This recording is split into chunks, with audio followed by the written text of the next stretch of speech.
Good morning, everybody. It is Thursday. It is Thursday, and we are going to go into part two of the Hosea story. Um, and yes, I have decided that Friday will also be part three. So if it's problematic for those that might be having to deal with a shorter show today, um, I have quite a bit on my plate today, and so I figured I'd split this up into two and three. So um, just be patient with the process. Um, but it's going to be a good one. Um, may not be as long as you might like, but it'll be filled with some, I think, fairly good information. Um, Hosea chapter 4 is where I think we were heading into. We had just finished 3, and 4 is huge. 4 is huge, and I'll tell you why 4 is huge.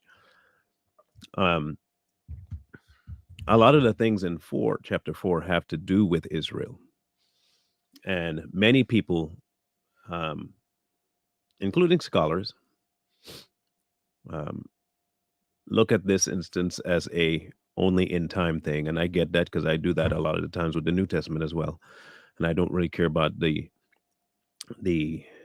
um, cross referencing necessarily, although I can see that there is cross referencing in this particular one. Though it is such a description of not just Israel but the church, and remember now, Hosea was also an archetype of Christ and the relationship between Christ and the church. Remember that while we were out looking for other gods and other things, he came and offered us um, marriage. He took our hand, even though we had been so unfaithful. Israel was the same way. In fact, like I said on Tuesday, that their entire history is littered with, and Israel did what was wrong in the sight of God, and Israel and Israel and Israel. And at every turn, he put in line a countermeasure for them to return, return, return. But when the full sacrifice happened with Jesus, there was a whole different ball game that was in play. It went from just the expression of disobedience to law to now having to deal with disobedience in the spirit world, to complete rebellion against the perfect sacrifice, not just any sacrifice, perfect sacrifice. And I think that's where many get caught up, is that they don't want to see, and they want to go back to what the Old Testament and the laws and all that stuff. They don't yet realize that the transgression against Jesus is the transgression against the laws. The not accepting of Jesus is the non accepting of the laws. The lack of following and having a relationship with Jesus is that this bonding from the law. The law will never be fulfilled in the flesh, hence why Jesus had to come. I don't care how well you follow the law, how good you think you follow the law, whether or not you have to follow the law. If you don't have the relationship, the law is pointless to get you anywhere. It just is. Paul said it too. It's there to make sin fully sinful. That's what the law is there for. It's to make sin fully sinful to you. The reason you need to make sin fully sinful to you is so you understand the sacrifice that Jesus gave fully. You can't fully understand what that did if you don't fully understand how sin really is sinful. You won't be able to. The law expresses that. The law shows you that you can't fulfill it. The law is there to tell you to your face that it is impossible for you to fulfill what God wants you to fulfill. It's not going to happen. It won't happen. Sorry. So any preacher you hear saying that they can, lies. The Christian can in a whole nother life, however. Everything comes from a location. Everything comes from the location. So let's get into chapter 4, shall we? Let's read chapter 4. God's charge against Israel. Hear the word of the Lord, you children of Israel. For the Lord brings a charge against the inhabitants of the land. Now, before I proceed, you are going to hear a description and charge against Israel that will sound an awful lot like today. I mean, it is almost verbatim how we are behaving today, right now in this era. It'll sound very odd that it's so clear and almost like clairvoyant. Okay, here we go. There is no truth or mercy or knowledge of God in the land. By swearing and lying, killing and stealing and committing adultery, they break all restraint. With bloodshed upon bloodshed, therefore the land will mourn, and everyone who dwells there will waste away. With the beasts of the field and the birds of the air, and even the fish of the sea will be taken away. Now let no man contend or rebuke another, for your people are like those who contend with the priest. Therefore you shall stumble in the day, and the prophets also shall stumble with you in the night. And I will destroy your mother. My people are destroyed for lack of knowledge. Because you have rejected knowledge, I will also reject you from being priests for me. Because you have forgotten the law of your God, I will also forget your children.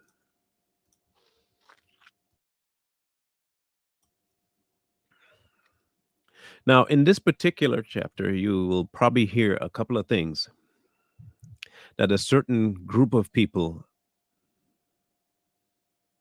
say identifies them. You probably have heard a few people use that particular verse and say it applies to people that look like this. And that's only people that it applies to because of what's going on today.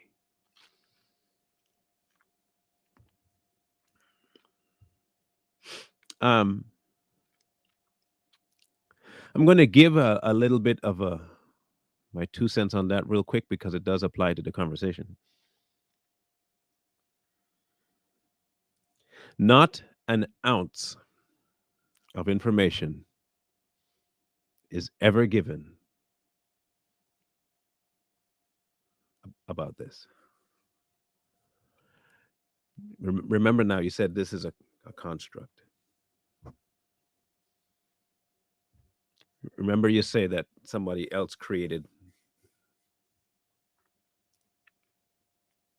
And remember, too, you said that somebody else has power simply because of the. And if that's the case, then you've just negated. Okay. It is not about this at all. It's about when you don't follow either one, when you don't commit this and this to Him, you will start focusing on this being your reasoning. This has nothing to do with the passage. This has everything to do with God's people, grafted and ungrafted. His people. Because if you really look at the statements, this could apply to all of them. Because everyone, every race is lying, killing, stealing, adulterizing, bloodshed after bloodshed. No truth, no mercy, no knowledge of God.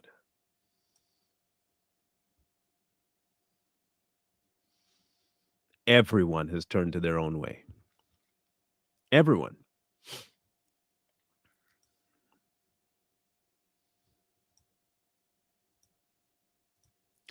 The more they increased, the more they sinned against me.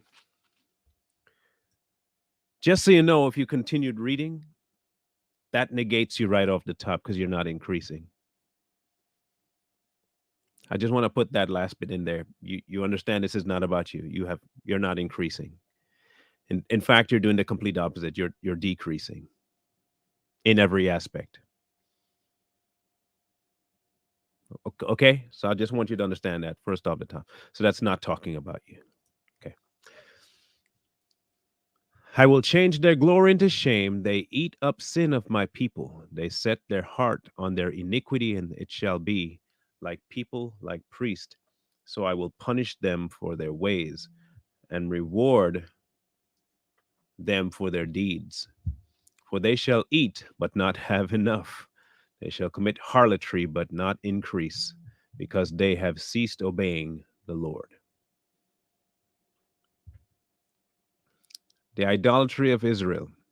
Harlotry, wine, and new wine enslave the heart. My people ask counsel from their wooden idols, and their staff informs them. For the spirit of harlotry has caused them to stray, and they have played the harlot against their God.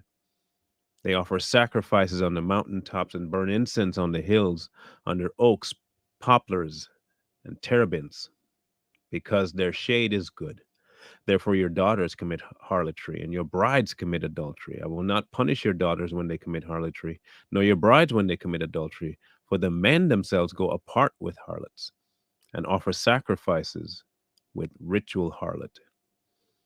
Therefore, people who do not understand will be trampled. Though you, Israel, play the harlot, let not Judah offend. Do not come up to Gilgal, nor go down to Beth Aven, nor swear an oath, saying, As the Lord lives, for Israel is stubborn, like a stubborn calf. Now the Lord will let them forage like a lamb in open country. Ephraim is joined by to idols, let him alone. They drink, their drink is rebellion. They commit harlotry continually. Her rulers dearly love dishonor. The wind has wrapped her up in its wings, and they shall be ashamed because of their sacrifices.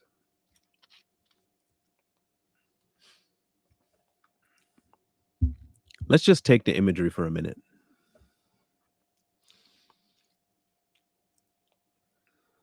Name me any society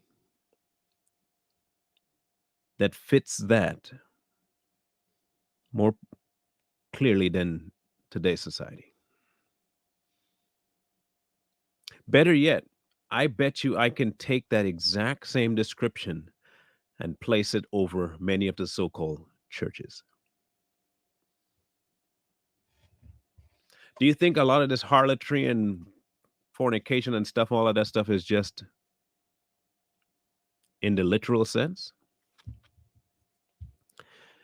It's not just the literal sense. It's the chasing, like he said in chapter 3, after other gods.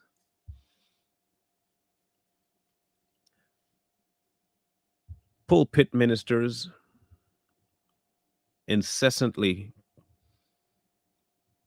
profess other gods from it, namely riches, money, fame, blessing. The church today is filled with the decadence of society, nothing to do with God. Now you have churches doing everything but gospel. Society itself is completely debased. Everywhere you turn, people have no knowledge of God, much less his people who should know, they don't. They know of, they know of, they don't know him. And they refuse to. They refuse to come to him. Now, mind you, by the time Hosea was writing this, the only avenue they had for return was sacrifice that they had to offer. Today, we don't even have to sacrifice. One was made for us, and we are further away than we have ever been.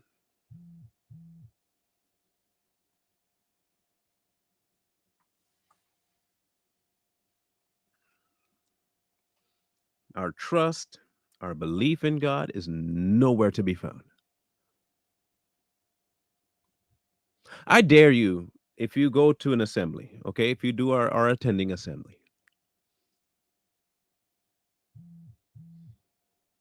I want to ask you to do one thing for me and for yourself. You tell me if you can do this and do it well, okay?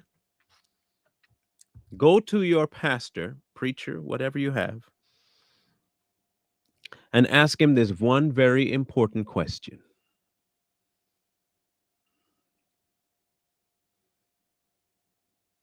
What does God want to bless me with most?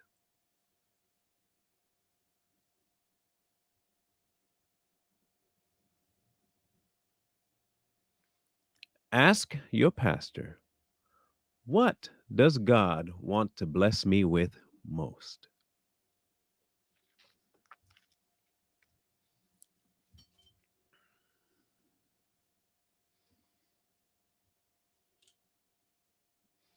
Now their answer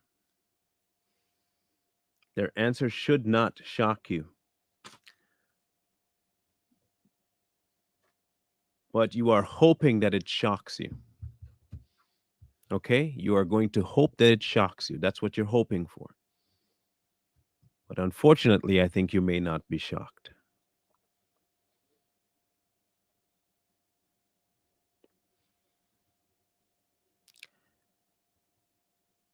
It will also give you a good idea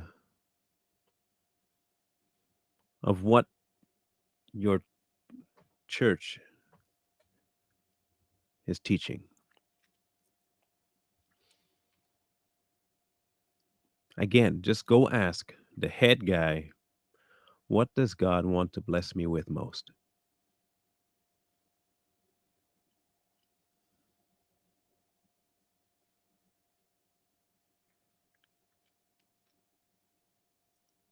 If his answer is not his presence,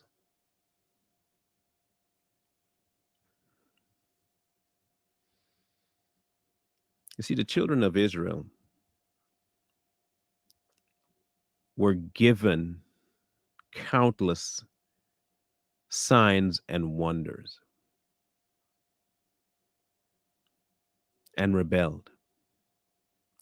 Abraham, Moses, David, Isaac. You know what they did prior to getting a revelation? They were in communion. The people of Israel were not in communion. They rebelled and were brought back with a sign and followed because of the sign. When the sign lost its impact, they rebelled. Got the sign wore off, rebelled. Got a sign, came back, wore off, rebelled. Got a sign, came back, rebelled. You see a pattern. Men like Abraham, Moses, David, Isaac, Jacob, they all followed first in spite of signs, created a relationship in spite of signs. And when a sign was given, all it did was solidify the relationship. The entirety of this rebellious state that Israel went into was because they lacked a complete relationship with God. Hence why Jesus came to open up the way to graft branches in. There were many who were wanting to worship him more than the children he picked for himself, more than his chosen people wanted to worship him. The advent of Jesus coming to graft other branches into the tree with his blood was massive. And it's also one of the biggest condemnations towards Israel. You have rejected me. Therefore, I will find others to come to me. And they will. You may end up coming back, but in the interim, these people are willing to worship me without the signs, without the history of the signs. You want to know why I particularly feel so blessed to have this kind of relationship? Is because I know that it is not warranted to me. It is not something that I ought to have. It is not something that I'm supposed to. It is not something that I earned. It is not something that I say is mine because of who I am. It should have never been. I was never deserving, yet it was offered and offered in its entirety.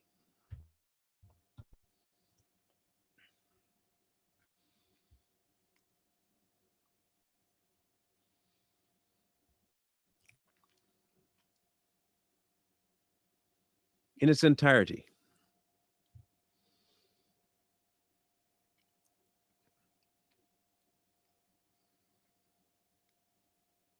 This entire book, while it might be directed at Israel, it was written so that the graftees might understand as well that his own people he chose rejected him,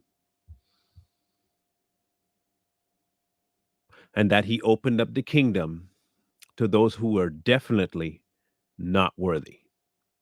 The worthy ones rejected, the unworthy ones are accepting it. The unworthy ones now have a chance to become worthy.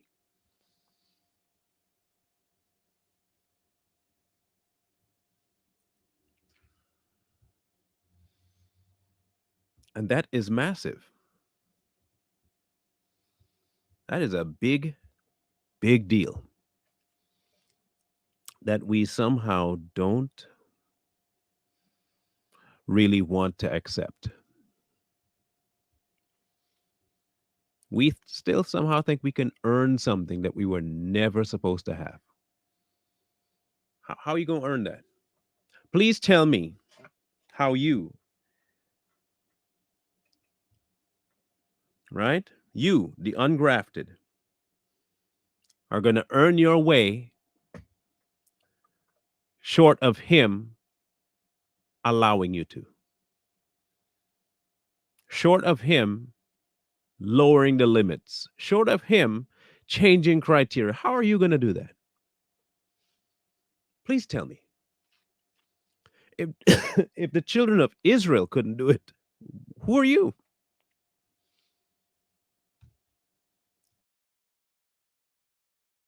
If the children of Israel couldn't, who are you? If his chosen people couldn't do it, who are you? You must be you must be special. You have to be very special.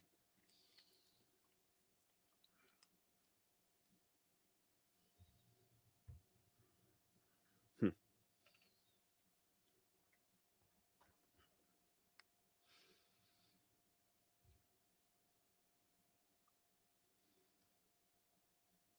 Every time I hear someone say faith without works is dead,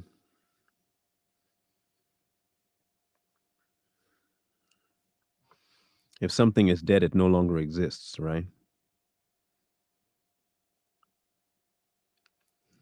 And I keep going back to the chicken and egg thing.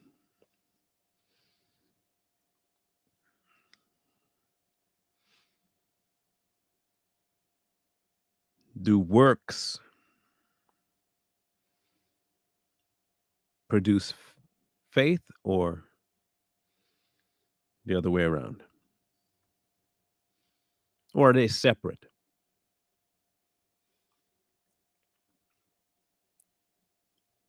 Or is your works the proof that you have faith? So, in order to make people believe you have faith, you have to have multiple works. Now, your multiple works aren't going to go anywhere if you have no faith. And you can only produce the works if you have faith. The children of Israel rebelled because they had neither. They had no faith, hence no work. The only thing they depended on, the only thing that made them move forward was a sign, a rebuke, a stern warning, punishment, even.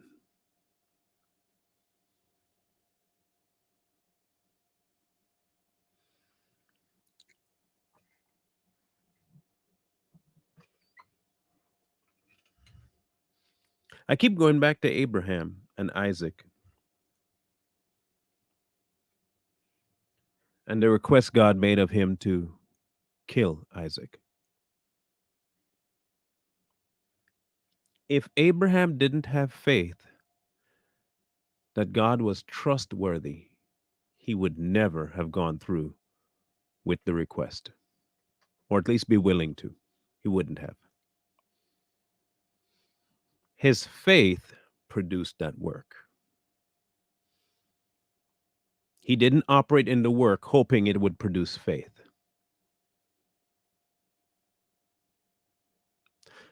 We today are moving just like the children of Israel. Post sign. We keep hoping that what we do will somehow produce something in us that it cannot produce. We figure if we go to church often enough, somehow our relationship will just poof, pop into thin air, just show up. Bang, we're done. We have a relationship.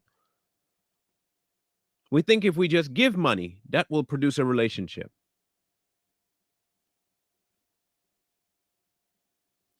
There are some that we will even think if I fall enough and return often enough, that will create a relationship because I keep going to him. You somehow think that the relationship is strong because you can keep going back. I would have thought the relationship would be strong if you never strayed, but hey, that's just me. You see, just like Abraham, the relationship has to be fostered first so the straying never occurs. We have it the other way around. The more we stray, the closer we draw to God. Just like Israel, just like Hosea with Gomer, just like he's saying here. And eventually, he'll just hand you over to what you want to do. Now, in your head, you might be thinking you keep going back. You're not. You're spinning your wheels for sure, but you ain't going nowhere. Front or back, you ain't going nowhere. You're stuck.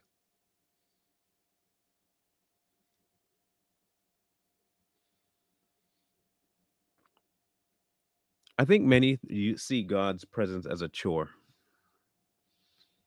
I think they see it as work, as hard stuff, as I don't have time. That's why we say I don't have time. Many of us just don't crave it. We just don't crave it. It's not important. It just eh, eh,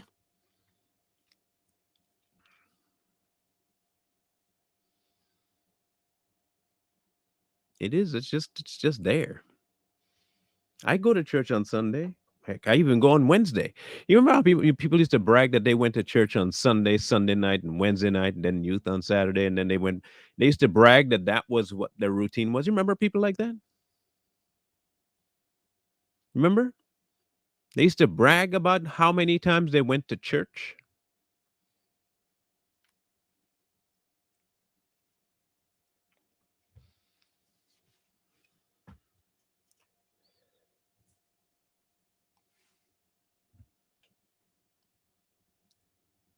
But they never told you what they knew about God. They always seem to be in the exact same place every time. Like they never moved. Like you never saw them progress in their relationship with God. Like you never saw any real. movements. They were there every Sunday morning, every Sunday night, every Wednesday night, and yet nothing changed. You ever notice that?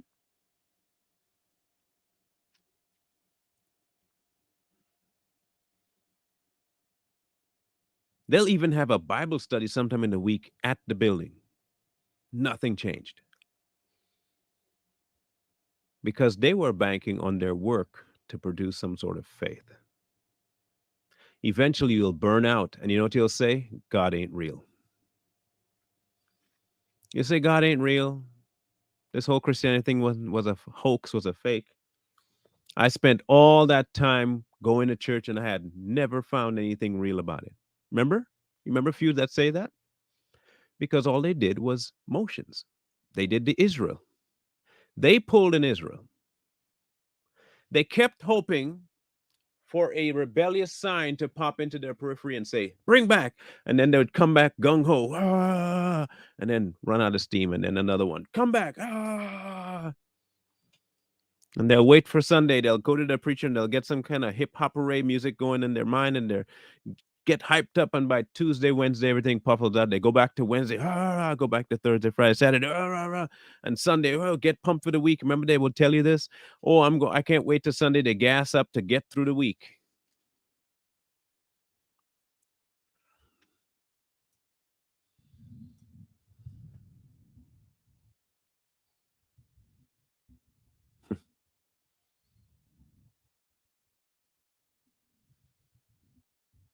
Do you remember a group named Mary Mary? Y'all know a group named Mary Mary, a duo. I think they're not sisters, but I think they might be sisters. I can't even remember. It's been that long since I've listened to them.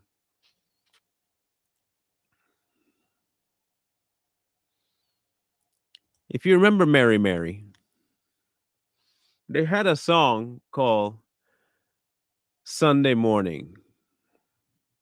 Y'all remember that one, Sunday Morning? Remember this? No, any of you remember the song Sunday Morning? Shackles used to be one of my favorite songs too. Okay?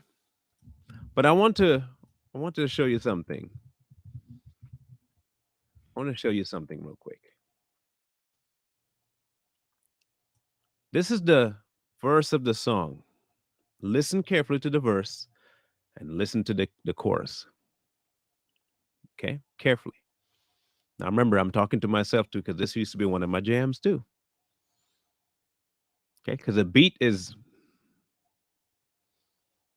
the beats is, it takes you, it gets into your fields. I just want you to understand that that is the intention. Listen to the lyrics. Good morning. I had a good night's sleep, and it's my favorite day of the week. And I believe I'll start it with prayer, then get ready because I got to get out there. Soon I'll get through the door, hands up, feet off the floor, because all the saints go to work. That's how we do it at my church. Ushers march, choirs sing, kids playing the tambourine, preachers preaching, and mothers praying. My Sunday best on, and we ain't playing. I've been working hard since Monday, Tuesday, Wednesday, Thursday, and Friday. Saturday came and gone.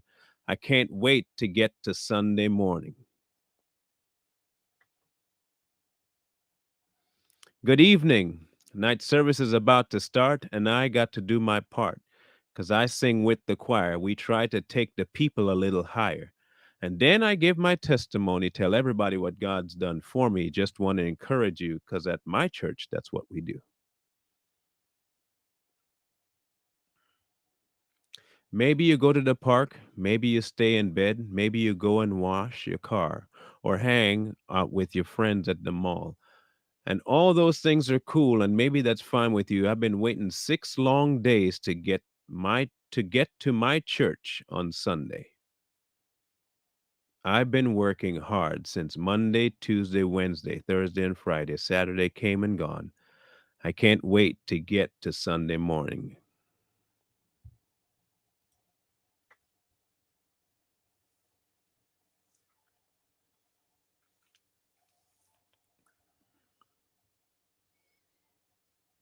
Does that sound like a relationship to you?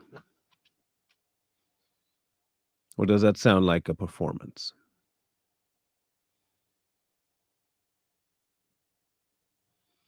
You don't carry him through the week. You don't,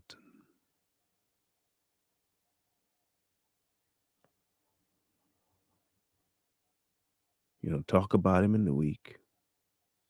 He ain't with you trying to get you through your week. It's so long and hard, but you wait till Sunday.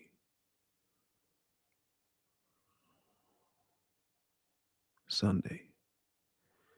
Because you get to play the tambourine and sing. And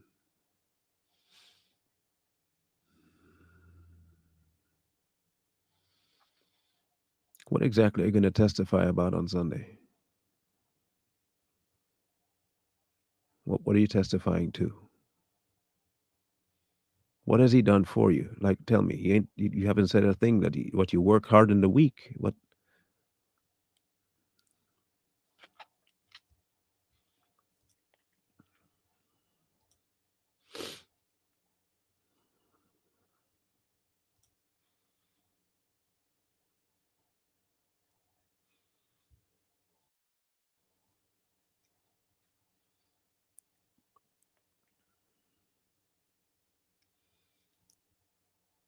Now, the song Shackles, and I'll end with this. When I was in my mess, was a big song for me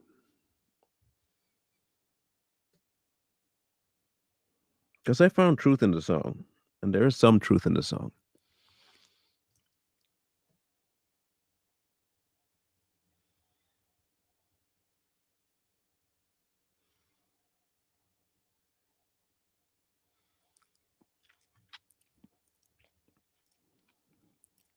But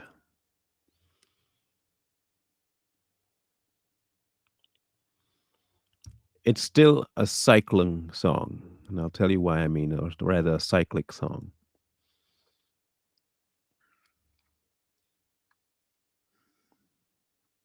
And I'll read the lyrics for you. So the chorus is take the shackles off my feet so I can dance. I just want to praise you. I just want to praise you. You broke these chains, now I can lift my hands. So I'm going to praise you and I'm going to praise you. In the corners of my mind, I just can't seem to find a reason to believe that I can break free. Because you see, I've been down for so long, felt like all hope was gone. But as I lift my hands, I understand that I should praise you through my circumstance. Sounds great, right? And true at the end. But listen carefully to what it says. In the corners of my mind, I just can't seem to find a reason to believe that I can break free. You're never going to find that in the corners of your mind. You see, because if you set your mind on the things of Christ, it should be in plain sight.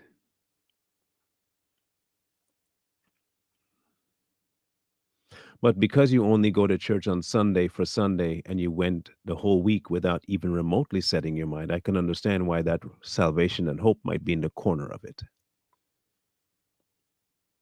No different than the children of Israel. Verse 2. Everything that could go wrong all went wrong at one time. So much pressure fell on me, I thought I was going to lose my mind. Lord, I know you want to see if I will hold on through these trials, but I need you to lift this load because I can't take it no more.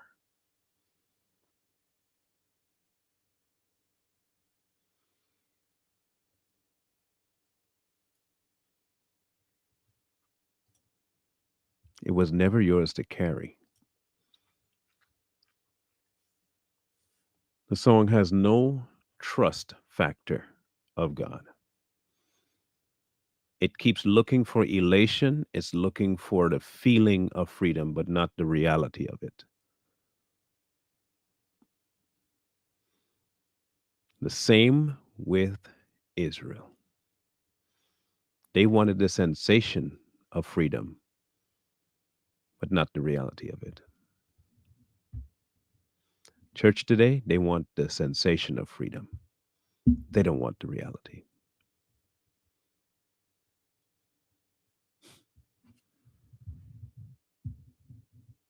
Because the sensation of freedom is euphoric. It's dopamine. They don't yet realize that that's fleeting and that there is a more sustainable sensation of joy when you do something with Him every day.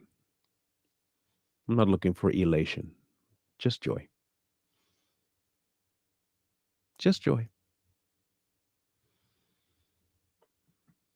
That's all.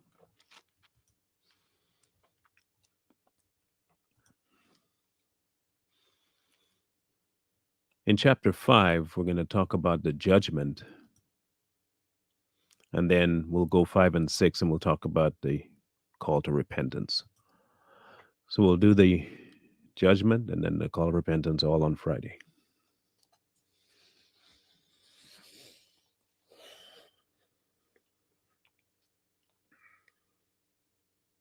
It's just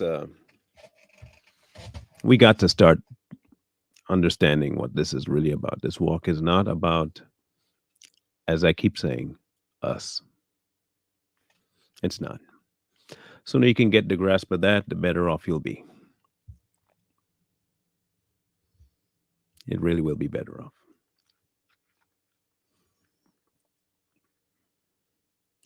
To those of you that gave assistance when I asked, thank you so very much. Those who gave prayers, who gave a good word, thank you.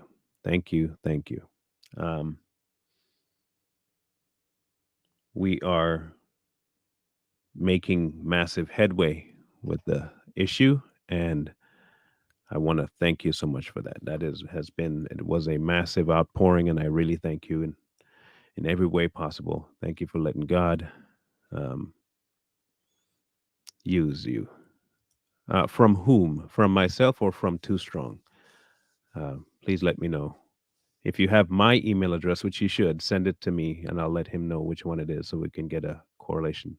I just need to know which email you're talking about and to who did you send it. So thank you. There should be an E after the name, and it should be MRA Brown with an E on the end. I'm checking now to see if there was anything from you.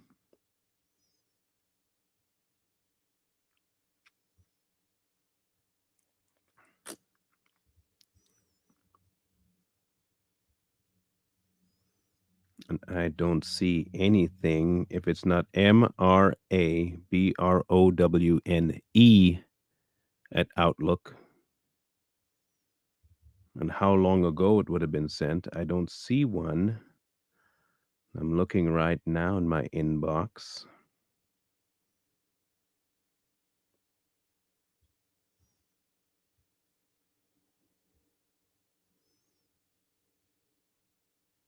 I don't see it. Nope, nothing yet. Just verify that you have all the stuff correct. MRABROWNE at Outlook. That's my regular one. My Straight Talk MB at Outlook is for the channel. Okay. Um, Tomorrow we'll be talking about the 5 and 6, chapter 5 and 6. Don't miss that one. Um, I'm hoping to have a guest on next week. Felton should be back next week. I'm hoping he will be next week. Um, and I'm hoping to have one other guest as well. I don't know when she'll be available to get on here. I did a podcast with her on her new platform about 5 months ago now, but she hadn't gotten it up, and it finally got out. So I put the request out to have her on Straight Talk, to kind of do a half journey, half conversation kind of thing. Um, So I'll let you know if that works out. But I do want to have Felton back on. He sent me an amazing text with some thoughts about something that came to him, and I really want to go over that on the channel because it's really good stuff, like really really good stuff. So we'll see if I can pull that off for next week. But until then, tomorrow we'll be dealing with the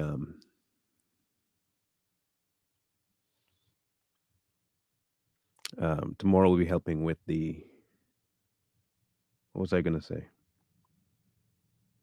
5 and 6 tomorrow. So there, that's what I was going to say. If it seemed like I didn't make sense because it lost completely out of my head, that happens sometimes. Savage Patriots tomorrow. No Savage Patriots tonight. Possible too strong tonight. Possible. But definitely we will be back with the mix. Last night we had a massive issue. It is resolved now. So we're back on track with the mix and we'll be back. And trust me, David will not be on. And if he does come back on, I don't know. I don't. Whew. That was painful. I'm not gonna lie. That was one painful live. That one hurt the brain, the spine, everything hurt after that one. If you haven't seen it, I would say go watch it, but you got to watch it with some really patient. Like you got to be really patient watching that one. Like it'll take everything in you, okay, to watch it.